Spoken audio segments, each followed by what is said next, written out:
He was a sadistic murderer. He was called the Hangman of Riga. My God, this is a Nazi criminal. What is he doing here?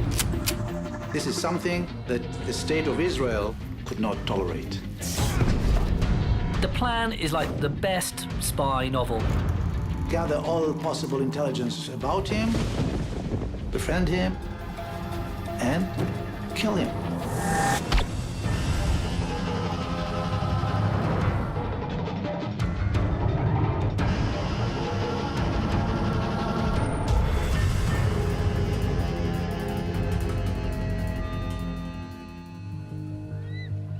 Summer 1964, Brazil. Latvian Nazi Herbert Cukurs is living quietly in Sao Paulo. For the man known as the Hangman of Riga, it is a peaceful life, but all that is about to change. Cukurs was photographed in Brazil by someone from the Jewish population. They have heard of him, and they know who he is.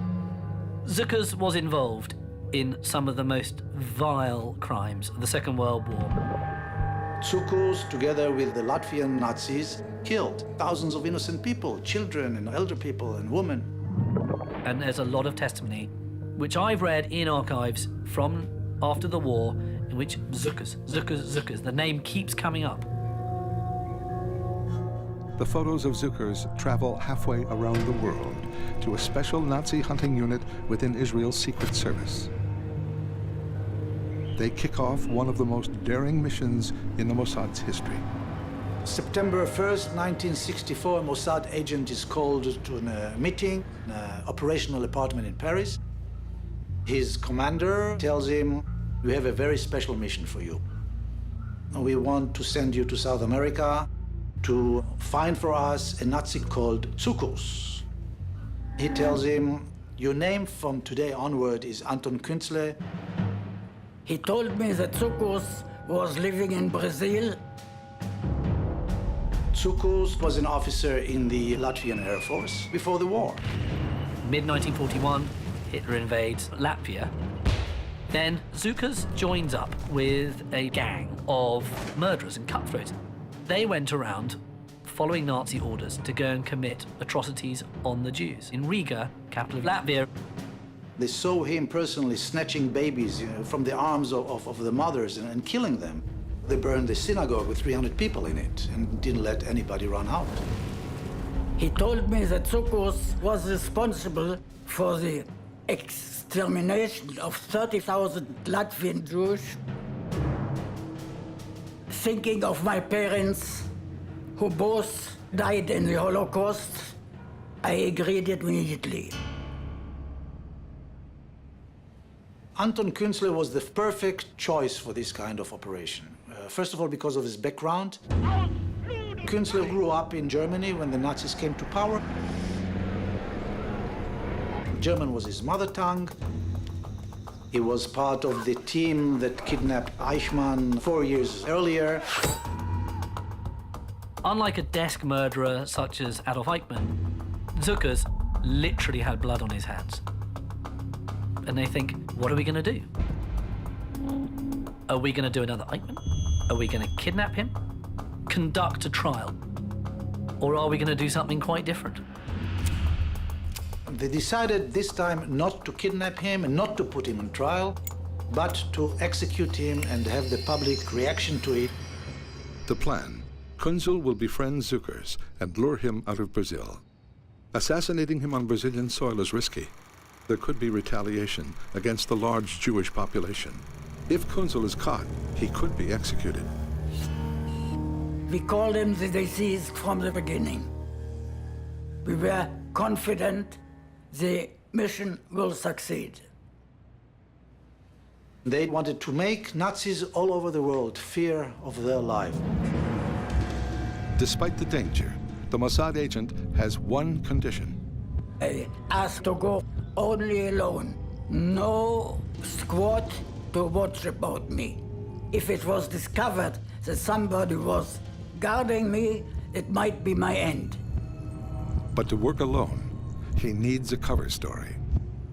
I became an Austrian businessman, Anton Kunzle, who was a former Nazi, who intended to develop tourism to Brazil.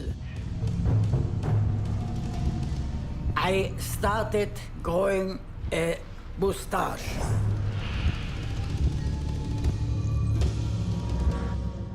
I went to a tailor and ordered a summer black suit. At the oculist, I faked the result of my examination so that I could get prescription glasses. If my glasses would have been fake, Cukurs might have suspicions. Kunzle looks like your classic, anonymous, Western European guy. He's sort of balding, he's got a moustache, he's got glasses, he's a little bit tubby. If you walk past him in the street, you wouldn't remember him. And he's the perfect spy. My bald head and my belly are the means which make me trusted to everybody I meet. He gets a new passport, and then he goes around Europe creating this completely new identity. He printed business cards. He ordered special and expensive stationery. He relied on that absence of global communication to get every piece of paperwork he needed. Everything is like something out of a real vintage thriller. Armed with a new identity, the Mossad spy begins the next phase of his assignment, the hunt for the Hangman of Riga.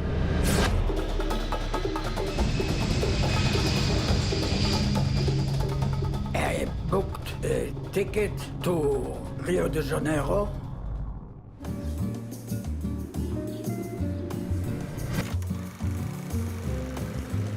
I intended first to stop at Rio de Janeiro to know what Brazil is like, and then to advance to Sao Paulo, close to the objective.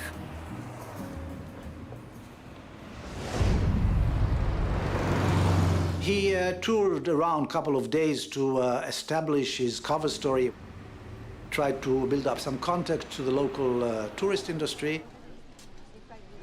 I told them that I were interested in investments, and they gave me recommendations to Sao Paulo. I got their personal cards, names and their addresses. I left signs in every corner to assure my identity. When Anton Kunzle was given the mission of finding Cukurs, he really felt that he's doing a holy mission. His mother was killed in Auschwitz. His father died in concentration camp of Theresienstadt. I feel a certain debt to my parents. But the mission isn't just about revenge. Many European countries are about to formally declare that the time for prosecuting Nazi war crimes is over. Israel will never accept this. Even though 20 years have passed, some people don't forget.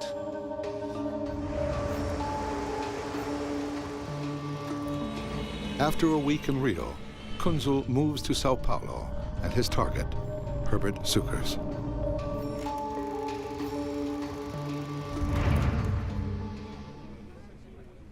I went to the place where Cukurs was. I saw him. Cukurs at the time was renting boats, and also he was running a plane service. He flew little seaplanes, and he would give people tours of Sao Paulo. Cukurs is living in Brazil for the last 20 years. Like many high-ranking Nazis, after the war, Cukurs escaped to Brazil. The Brazilian government is fanatically anti-communist and turns a blind eye. Kunzle knows if he is caught, they will be far less sympathetic to an Israeli spy. Kunzle understood that this is something never done before in the Mossad, because he was sent to Brazil without a backup team. And he was working solo by himself in order to approach Cukurs, gain his confidence, and eventually bring his death. He seemed very strong, quite physically fit. I would have to take this into account. I decided to return when I was sure I was ready.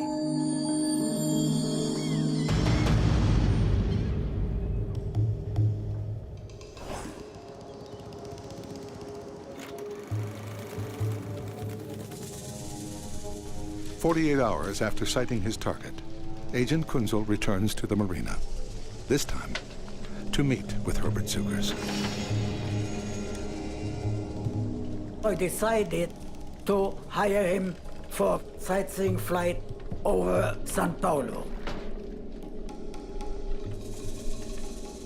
Cukurs is a very good pilot. In the 30s, he was a national hero in Latvia because he built an airplane, flew from Riga to Gambia in West Africa, non-stop flight. Cukurs was indeed the Latvian Limburg, the most famous man of daring-do in Latvia and that part of the world at the time. After the flight, the Latvian Nazi invites the Israeli spy for a drink. He took us to his captain's cabin. I saw a gunner on his boat. I got tense because for Cukurs there was no problem to murder. Anton Kunzle started telling Cukurs that he's a businessman, showing him he has money, he has connections. Cukurs sees Kunzle's obviously a man seemingly of great wealth. Cukurs, on the other hand, has made very, very little money running his flying boat hire pleasure flight business. But he lived extremely modestly and he had financially a very, very tough time. I told him that I had come to invest capital in South America and tourist business. You are connected to it. It would interest me to talk to you. And that's his way of tugging at Cukurs' greed. Cukurs admits quite quickly to Kunzle that he has this incredibly dark past. He said, you know, they say I am a war criminal. His remark that I'm a Nazi criminal could be a way of testing to see who is the guy in front of him. And Kunzle showed no, he didn't react, you know. He said, okay, so people say you are a Nazi criminal, I mean, okay. He asked Kunzle, what were you doing during the war? I knew he was a captain. In this case, I decided I was a little lower, so I made myself a lieutenant. And he said, and I also was wounded on the Eastern Front. And Cukurs said, really? I opened my shirt where I had an operation in Tel Aviv hospital, and I said I got wounded on the Russian front. He had some sort of mole or something removed. And of course he claimed this was some sort of wound that he had received. And of course all this helped build up the story that he had indeed been a serving officer of the fatherland. And Cukurs started to believe it all. He said, you know, why don't you come to see me during the week in my home? I said, I don't know when I shall come back. Kunzle knows in order to get his man, he doesn't want to, like the suitor at a disco, go in straight away and lay his intentions straight up. So he plays the long game. I wanted to let him boil in his oil. Not so quick. Chi va piano, a volva lontano, va sano. Who goes slow, goes far, and goes safe.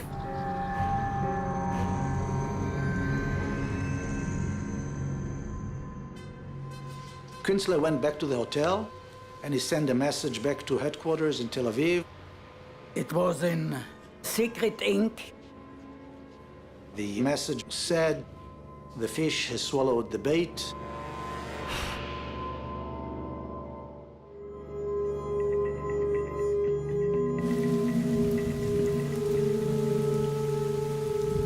We left him in doubt, and after a week or so, came back. Cukurs invites Kunzle to have dinner with his family. He lived in a house which looked like a fortress. It's a fortified house with barbed wires around and dogs and searchlights. It was defined enough to show him, look, I'm well protected. It's really going into the lion's lair. No backup team, no protection. If the family is suspicious that he's maybe a Mossad agent, they can kill him, throw away his body, nobody will know about it. I meet his wife, his son. Cukurs shows him his medals from the war. He showed him his collection of guns, handguns, a Mauser, a Beretta, you know, different calibers. I thought it might be a warning. He thought, I like you, but be sure to know that I know how to protect myself. Cukurs wants to always make out that he's the big man. And at the same time as Kunzle's trying to subtly impress Cukurs, Cukurs is not so subtle in the way he tries to impress Kunzle. So he tries to make out, I would be a good business partner for you, and he claims he has this plantation outside town.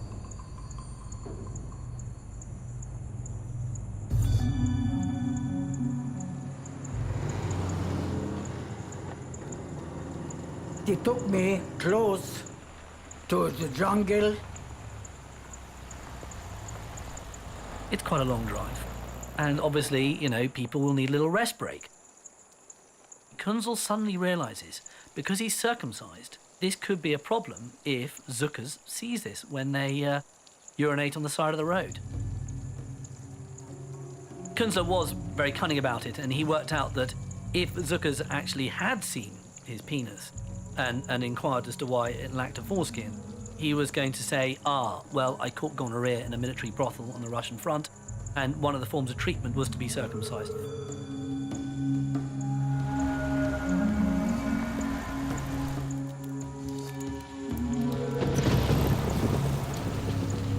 At the plantation, the stakes are suddenly raised. Cukurs says, hey, I want to have a little shooting match, a little competition with you. He had a sporting rifle with him.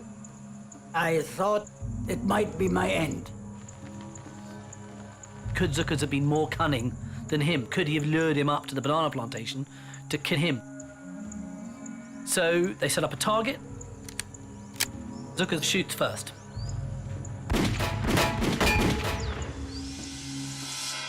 And he gets a very nice grouping.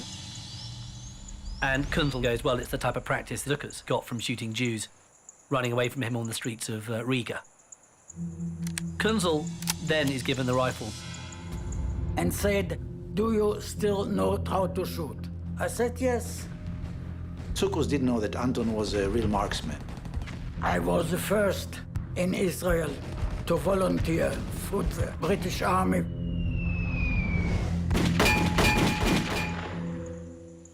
Kunzle made 5 or 6 beautiful shots.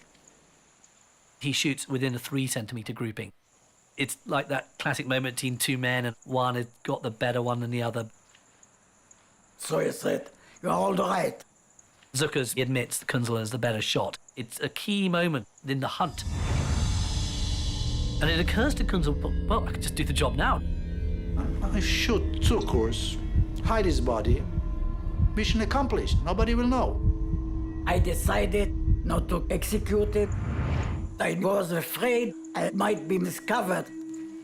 In Brazil at the time, there was still capital punishment. Imagine to yourself a Jewish Mossad agent being hanged because he was trying to execute a Nazi. Cukurs suddenly accepts that Kunzle probably is what he says he is. He started to call him Herr Anton in order to say, I understand you are the boss. Psychologically, it strengthened Cukurs' confidence.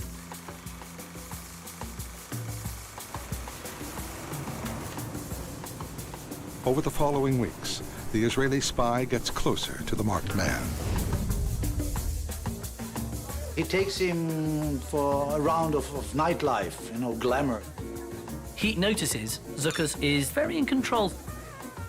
He nurses his drinks, and he's very nervous about those around him. And at one point, he even suspects one of the waiters, I think, of being Jewish, and thinks that maybe this guy is following him. He was very, very wary of anybody trying to approach him because he knew, of course, that Eichmann was kidnapped by the Mossad. And at the time, there were stories that the Mossad is hunting Nazis all over the world. Cukurs is borderline paranoid. Anton Kunzle continued all the time slowly to implant the seeds of trust in Cukurs' mind. Sentence here, sentence there about his financial abilities and his companies. The moment I am in action, I am very cool. I was confident. Cukurs trusted me. He keeps feeding Cukurs little tidbits that we maybe will set up some company here to do this. Maybe you could get involved, Herbert, me old friend. But Kunzle can tell that there is that suspicion there. So he's very careful not to promise him too much. And Cukurs is getting greedier and greedier. The ka-ching sound is going in his head. He's thinking there's some cash here. Maybe this Mr. Kunzle is his way out of lower income class to the world that Cukurs believes he should belong to, like his heydays in the Second World War.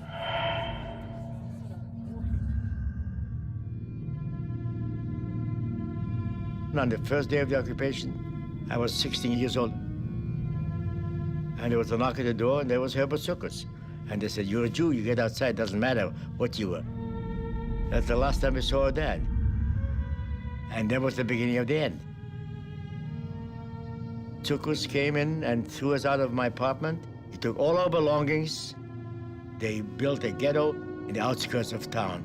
Bob wired it, called the Riga ghetto, where they shoved us into the ghetto, and I kissed my mom goodbye for the last time. The next morning, they were gone. The Jews were driven out of the ghetto at Riga by Cukurs and his men to the forest where tens of thousands of people were murdered. 3 people survived, and luckily we have the testimony of some of those. He wouldn't just shoot adults, he would shoot children in front of their parents. And there are testimonies which has him shooting a baby in front of its mother. Within 4 months, I lost my mother and father. My entire family was wiped out. They were killed in the mass graves. You could hear screaming and hollering. The children were hollering, the women was crying. We could actually hear the guns. Later on, Cukurs occupied my apartment. And at nighttime, he would have me come upstairs to my own apartment and play the piano while he was entertaining his girlfriends. I could hear Cukurs laughing and drinking and having fun, and there I am sitting and playing. It was horrible. Even though I survived, it's something I can never get over.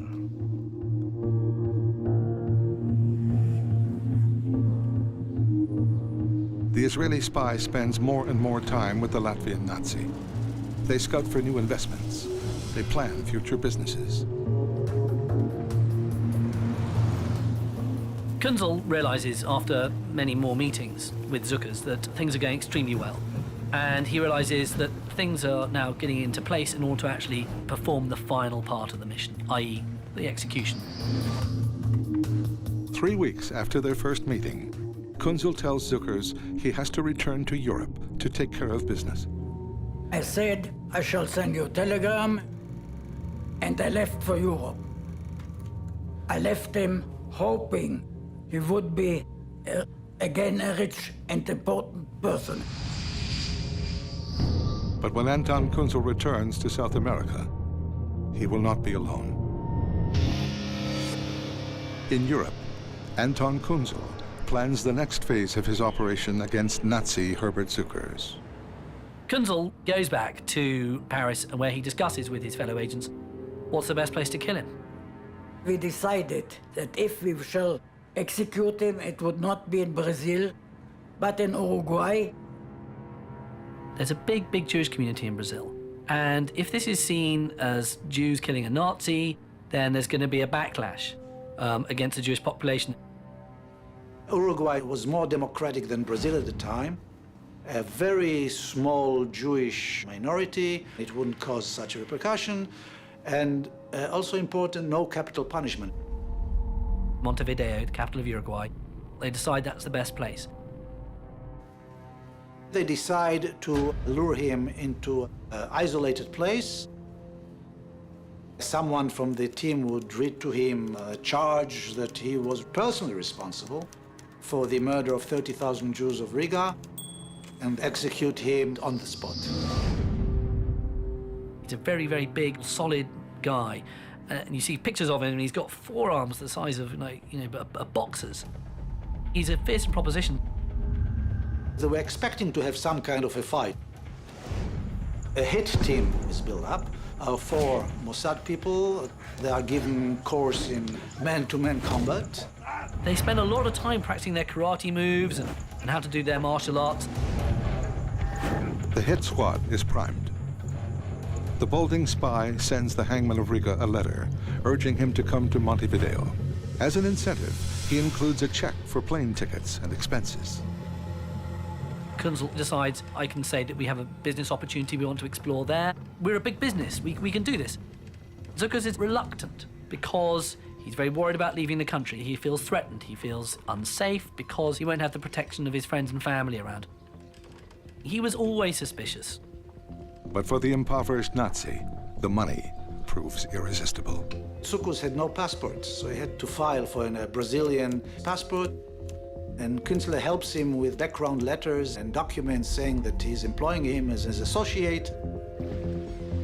A week later, Cukurs sends a telegram to Kunzle, confirming he'll meet him in Montevideo. The trap is set.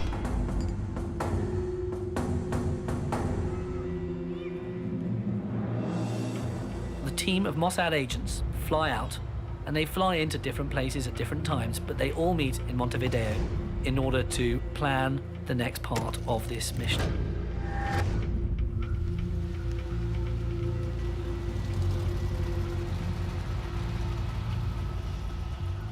And it was very hard for the agents to find the property they needed in which they could kill him. But eventually they found up this little suburban area, part of Montevideo, what seemed like the perfect property. It was a one-story house. In the neighboring property, there were builders working. Murdering people can tend to make quite a lot of noise, and clearly having a load of builders next door was not going to be helpful. But time was tight, so they thought it'll just have to do. All that's missing is the target. To ensure Cukurs doesn't back out, Kunzle decides to meet him in Sao Paulo and travel with him to Montevideo. And at Sao Paulo, he steps off the plane, and there's Cukurs, ready to greet him. Cukurs has a Super 8 camera, and he's filming him. When I stepped down from the plane, he stood in front of me and took my picture. I tried to cover my face. And Kunzle, of course, is absolutely appalled by this because, like any good spy, he doesn't want to be photographed. He then says to Cukurs, "Hello, Herbert, have you got all your papers to go to Uruguay?" Cukurs goes, "No, I haven't got them yet, haven't sort of got round to it." I sharply spoke to him and said, if you want business with me, never do this again. Never send me a telegram, you are ready and you're not ready. Kunzle decides, I need to behave like this man's boss. And it's a great bit of bluff because it works completely. I went on, I say, you send me a telegram to Montevideo, to my hotel. In the meantime, that you prepare visas. Cukurs eventually gets the paperwork sorted out.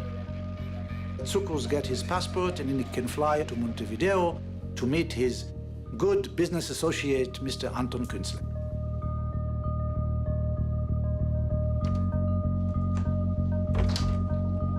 Before he leaves, Cukurs does something odd. He gives his wife the Super 8 film he took of Kunzle at the airport. Was it because he just wanted, to have some footage of a short, balding, moustached man? No. Cukurs had this cunning. He was always suspicious of Kunzle. Cukurs told his wife, if anything happens to me, this is the man who is responsible.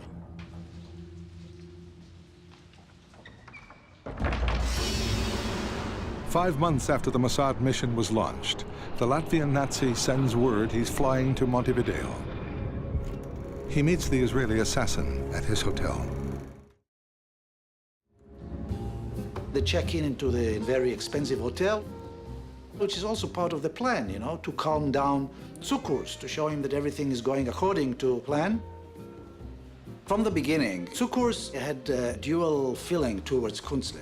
On one hand, he saw it as a chancy encounter with an Austrian ex-officer in the Wehrmacht who is a businessman and is promising all kind of good things for the future.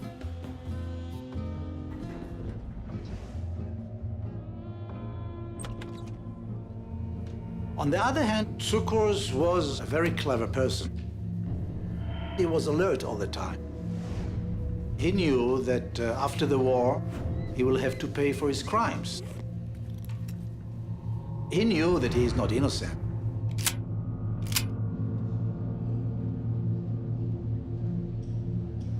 He was very suspicious. Cukurs is still greedy for money, and even though he's got suspicions about Kunzle, he's going to go along with it because he's desperate for the cash. So he says to Cukurs, look, I really need your advice to help me find a new sort of business premises, a satellite office. So could you help me come and have a look round a few potential buildings we could use as offices? So the two men do a lot of driving around in a VW Beetle, looking at various premises. It's a way of trying to make Cukurs just feel a bit more relaxed. After going around Montevideo for a while, Anton Kunzle tells Cukurs, I want to show you another place. This is his last ride to the villa where they're going to execute him. Anton Kunzle needed to signal the team that everything is going according to plan. I left the car without enough petrol. I stopped at a certain petrol station. Another member of the team is waiting on the other side of the road. He signaled him that everything is okay.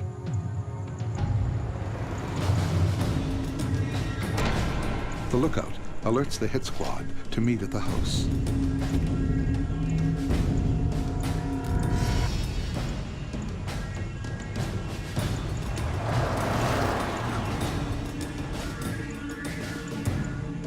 They took off their clothes because they were expecting to have some kind of a fight.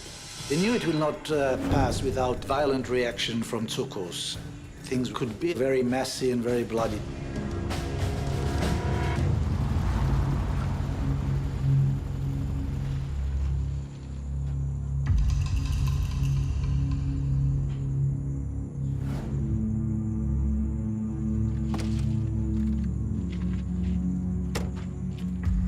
Kunzle walks first, to show that he's the boss. If I open the door and say, go in, he will not. If I go in, he will come after me. And he's thinking, I can't hear him behind me. Is he going to follow me? Is he suspicious? Is this the moment where suddenly Cukurs runs up to me and just hits me in the back of the head and that's me gone?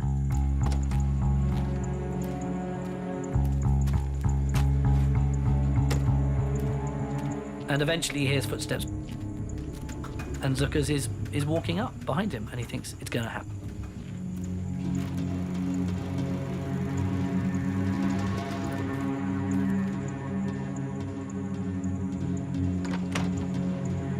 He opens the door, walks in. And suddenly the agents jump on him. Cukurs is fighting for his life. He managed to rush to the door. And the most horrendous fight takes place. One jumped him and they immediately threw him down. He fought like a lion. All these young Mossad agents were all being, held off by Cukurs. Cukurs reached to his own gun. A hammer is produced. Cukurs pretty much crumples, but he's not dead. He started shouting, "Lasst mich sprechen. Let me speak." And 2 shots are fired into his head. And that was the end of Herbert Cukurs. Agents in underpants, covered in blood, looking down at the Hangman of Riga. He was gone.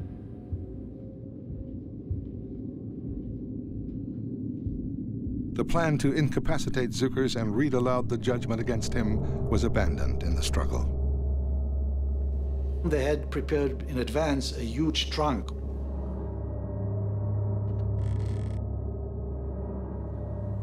He was put in the box. They attach a note to his blood-stained body saying, considering the gravity of the crimes of which Herbert Cukurs is accused, notably his personal responsibility in the murder of 30,000 men, women, and children, and considering the terrible cruelty shown by Herbert Cukurs, is carried out his crimes, we condemn the said Cukurs to death. He was executed on 23rd February 1965 by those who will never forget.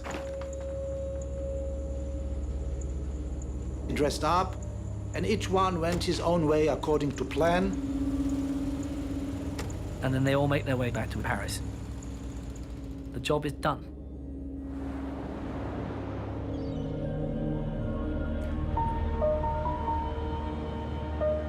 Back in Paris, the Mossad team needs to get word out that Herbert Cukurs has been executed.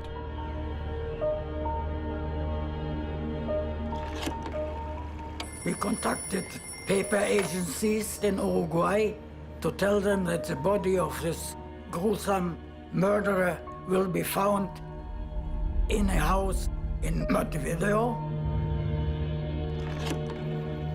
He called a newspaper in Paraguay. The telephone call to the agency was received by a junior editor, never paid any attention to it. And the people in the Mossad are waiting 1 day, 2 days, 3 days. Nothing happens. No one believes that this has happened. And in the meantime, Cukurs' family are starting to get a little bit worried about what's happened to their loved one. This is the first time Herbert Cukurs' son has spoken on television. For the first few days, we thought everything was normal. Then, after a few days, that's when we began to worry. So then somebody called up another agency in Montevideo and gave them full details. And this time, one of the editors decided this is serious enough and he called the police. 12 days after the execution, Montevideo police find the maggot-ridden body in the trunk inside the house on Cartagena Street. The policeman opened the trunk and there was Cukurs' body. It had bloated. It was an absolutely vile thing to look at. A thumbprint from the body matches the print on Cukurs' passport. As intended, the news travels like wildfire. I was listening to the radio and heard they found a body in Uruguay. I caught this terrible feeling. A wave of anti-Semitism breaks out. Synagogues were burnt down in both Uruguay and in Sao Paulo. There were lots of random acts of low-level violence, but there wasn't any sort of massive reprisal carried out. It seems Israel's message is heard loud and clear. 4 days after the body is found, the German government reacts. They extend the deadline on prosecuting Nazi war criminals. But in Montevideo, police have a homicide to solve. The family showed pictures of Kunzle to the world's media. We gave them the picture that was taken at the airport. It was all we had. But it was too late.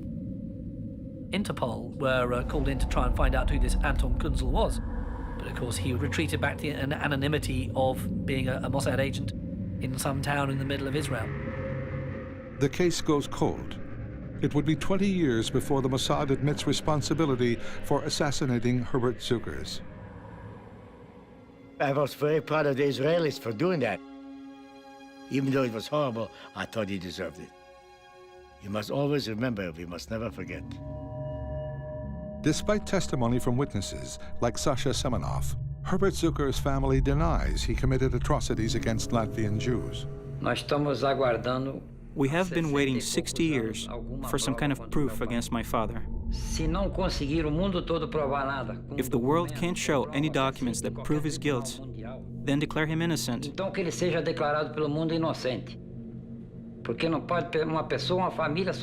My family has been suffering their entire life because of these lies. To this day, the man responsible for Herbert Cukurs' death has never revealed his true identity. Anton Kunzle came back to Israel. Of course, his mustache was shaven off, glasses thrown away. He continued to work for many years in the Mossad.